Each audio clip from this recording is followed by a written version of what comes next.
શું તમને પણ એવું લાગે છે કે તમારા સંબંધોમાં સૌથી વધારે સેક્રિફાઈસ તમે કર્યો છે? આપણને હંમેશાથી આપણા સેક્રિફાઈસીસ મોટા લાગે છે, કારણ કે એની કિંમત આપણે ચૂકવી હોય છે. પણ સામેવાળાના સેક્રિફાઈસ એ તો એમની ફરજ છે, રાઈટ? હસબન્ડ કહેશે કે ફેમિલીને સારી લાઈફસ્ટાઈલ આપવા માટે હું દિવસ રાત મહેનત કરું છું, તો વાઈફ કહેશે કે હું બધું જ છોડીને આપણા પરિવારને સંભાળું છું. હસબન્ડ કહેશે કે એકબીજાની સાથે રહેવા માટે મેં કરિયરમાં ઘણી ઓપોર્ચ્યુનિટીઝને જવા દીધી, તો વાઈફ કહેશે કે મેં તો મારા ડ્રીમ્સ છોડ્યા છે.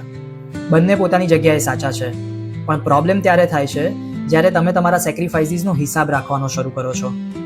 જ્યારે તમારી વચ્ચે એવો સવાલ શરૂ થાય છે કે મેં તારા માટે આટલું કર્યું, તે મારા માટે શું કર્યું, ત્યારે સમજી લેવું કે એકબીજા માટેનો પ્રેમ અને સમર્પણ એ હવે ફક્ત ટ્રાન્ઝેક્શન બની ગયા છે.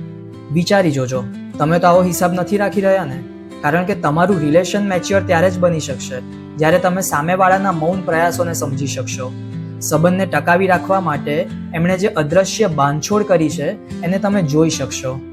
તમારું શું માનવું છે?